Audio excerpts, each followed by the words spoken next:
Hello everyone, स्वागत है आप सबका आपके अपने यूट्यूब चैनल एमजे स्टडी पर।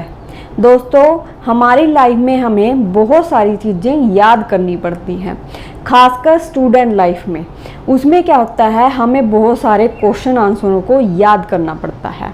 अब जो वो हम क्वेश्चन आंसर याद करते हैं वो हम कुछ टाइम के लिए तो हमारे माइंड में याद रहते हैं, लेकिन धीरे धीरे क्या होता है वो हमारे माइंड से निकलने स्टार्ट हो जाते हैं, यानी हम उन्हें भूलना स्टार्ट कर देते हैं।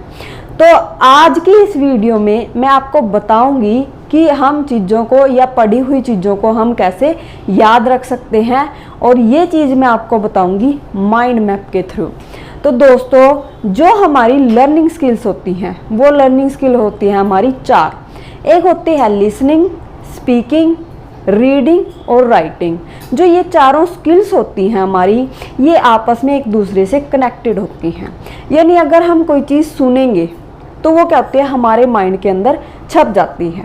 तो सुनने से वो चीज़ छप गई, और छपने से वो क्या होता है जब हम वो चीज़ बोलते हैं तो हमारे माइंड में से ही वो चीज़ निकल के बाहर आती है। तो वो क्या होगी, इस तरह से एक दूसरे से कनेक्टेड हो जाती हैं।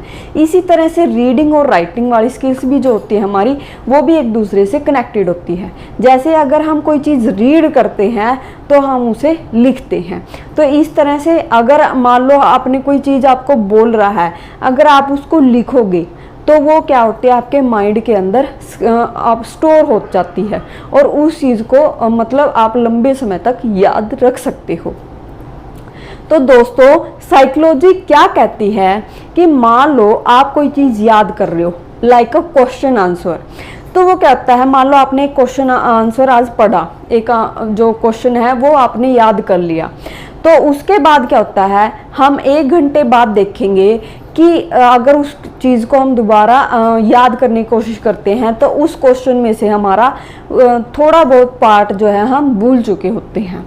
उसके बाद अगर हम 1 दिन के बाद उस क्वेश्चन को देखते हैं तो वो हमारे माइंड से बहुत सारा डिलीट हो चुका होता है, यानी 60 से 70% तक ही वो क्वेश्चन हमारे माइंड में रह जाता है। अगर हम 1 हफ्ते बाद, 5 या 10 दिन बाद या 7 दिन बाद अगर उस क्वेश्चन को हम याद करने की कोशिश करते हैं तो सिर्फ हमारे माइंड में 30 से 40% ही वो हमारे माइंड में होता है, यानी हम उस चीज़ को धीरे धीरे भूलते चले जाते हैं। और अगर हम 1 महीने 2 महीने बाद देखेंगे तो सिर्फ 5 या 10% ही हमारे माइंड के अंदर उस चीज़ को हम याद रख पाएंगे। लेकिन काफ़ी अगर लंबा टाइम हो गया, मान लो 1 साल निकल गया, 6 महीने निकल गए, तो उस चीज़ को हम बिल्कुल ही भूल जाएंगे। तो ये साइकोलॉजी जो कहती है कि अगर हमें चीज़ों को याद रखना है तो हम क्या करेंगे, उस चीज़ को याद करने के साथ साथ उस चीज़ को हम लिखेंगे, तो वो क्या होती है हमारे माइंड के अंदर स्टोर होती चली जाती है। अब जब हमारे माइंड के अंदर स्टोर होंगी तो हम उस चीज़ को लंबे समय तक याद रख सकेंगे। अब क्या है, हमने एक चीज़ लिख दी, अब वो क्या होती है हमारे माइंड के अंदर वो स्टोर हो गई। अगर हम उस चीज़ को लिख के माइंड मैप के थ्रू याद करेंगे तो वो और भी ज़्यादा लंबे समय तक हमारे माइंड के अंदर स्टोर रहेगी।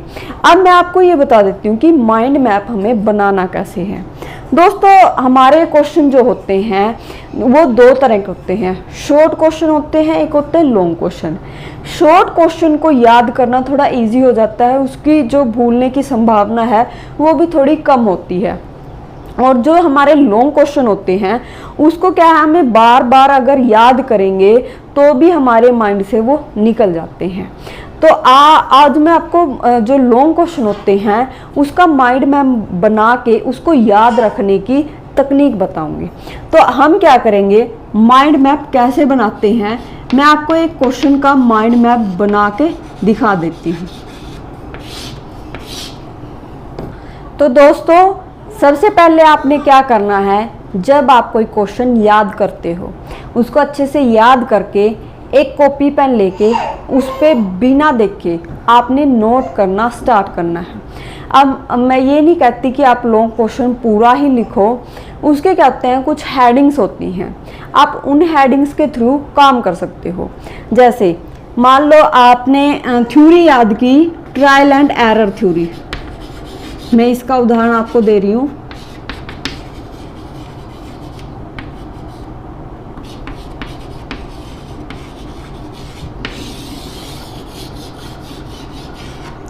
ट्रायल एंड एरर थ्योरी का हम माइंड मैप बना के दिखाते हैं आपको। इसके अंदर क्या होती हैं, ट्रायल एंड एरर थ्योरी में बहुत सारी चीज़ें होती हैं। तो आपने क्या करना है, जब आप इस चीज़ को याद कर लोगे तो इसका माइंड मैप क्या है, इस तरह से बनाना है। आप इसको मान लो कप कॉपी में लिखोगे, वो भी बिना देखे। उससे क्या होगा, एक तो आपने जो चीज़ पढ़ी है वो दोबारा से आपकी रिपीट हो जाएगी। दूसरा, आप जो लिखोगे वो आपके माइंड के अंदर छप जाएगा, यानी आपका एक माइंड मैप वहाँ पर बन जाएगा, जिसको हम आपके दिमाग का नक्शा आप इसे बोल सकते हो। सबसे पहले जैसे आपकी इंट्रो आ गई, यहाँ पर आप इनके ऑप्शन लिख लो कि आपने इसके अंदर लिखना क्या है। फिर उसके बाद जैसे आपका या तो आप एक्सपेरिमेंट लिख सकते हो कि किसके ऊपर एक्सपेरिमेंट किया, या फिर इसके अंदर नियम कौन कौन से थे, जैसे आपने लिख दिया नियम। अगर आपको एक्सपेरिमेंट जो है वो याद रह जाता है तो आप यहाँ पर अपने नियम लिख सकते हो। फिर उसके बाद इसकी शैक्षिक उपयोगिता क्या थी,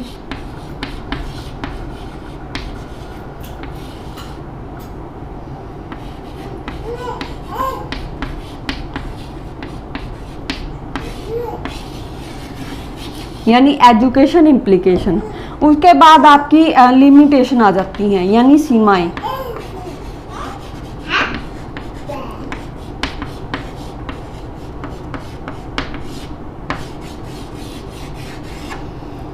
इस तरह से आप इनको पार्टों में डिवाइड कर लेना।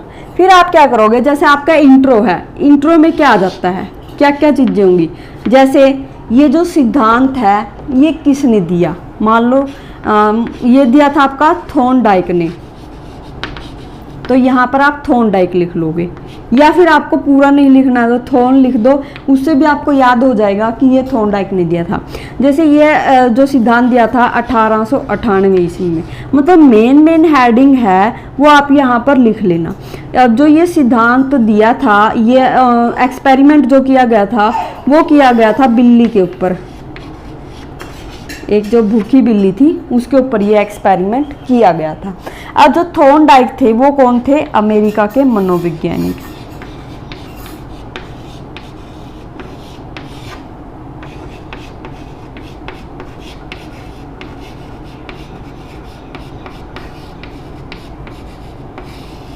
इस तरह से ये क्या होगी, आपकी जो चीज़ याद की है उसको आपने इंट्रो में लिख दिया। आप चाहो तो जैसे इसके और कई नाम हैं, उन नामों को भी लिख सकते हो, जैसे दुख एवं हर्ष का सिद्धांत, या फिर उद्दीपन अनुक्रिया सिद्धांत। इस तरह से इसके कई नाम हैं, आप उनको इसके अंदर भी ऐड कर सकते हो।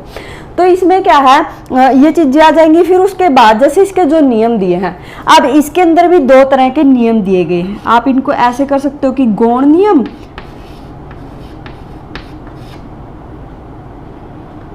और एक है प्राथमिक नियम, आपके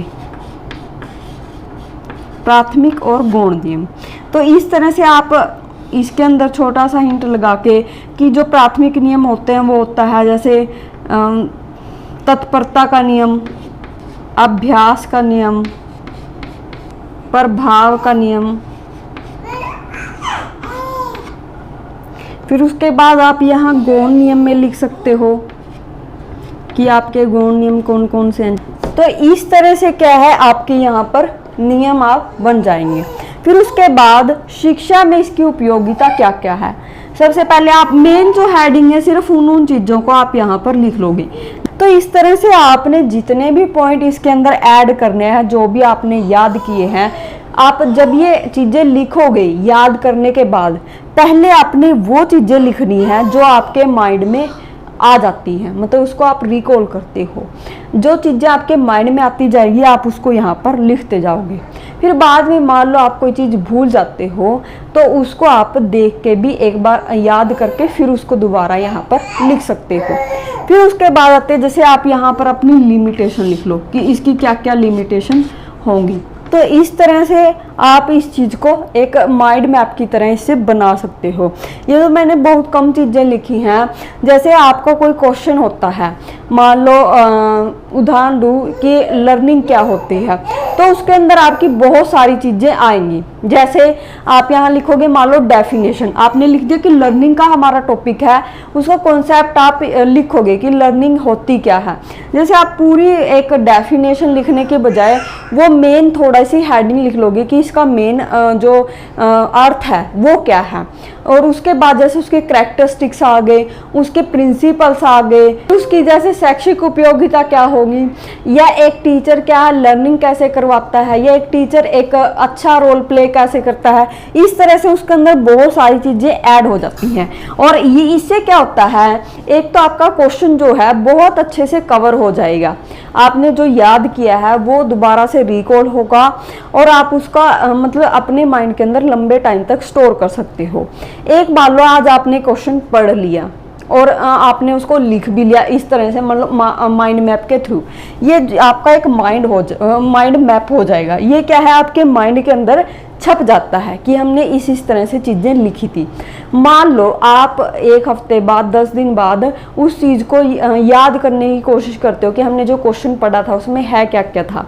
तो हम क्या करें, मान लो कोई चीज़ भूल जाते हैं तो आपको बुक उठा के उसमें से हर एक चीज़ याद करने की ज़रूरत ही नहीं पड़ेगी।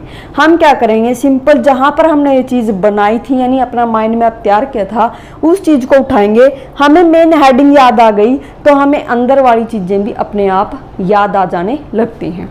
तो ये क्या होता है, हमारे माइंड मैप का एक हिस्सा है। यानी जो चीज़ हम याद करके लिखेंगे तो वो क्या होती है, हमारे माइंड के अंदर अच्छी तरह से छप जाती है, यानी एक उसका एक नक्शा हमारे माइंड में बन जाता है। तो दोस्तों ये आज मैंने आपको बताया कि आप कोई चीज़ भूल रहे हो तो उसको हम याद कैसे रखते हैं। तो आई होप ये वीडियो आपके लिए हेल्पफुल होगी। थैंक यू दोस्तों।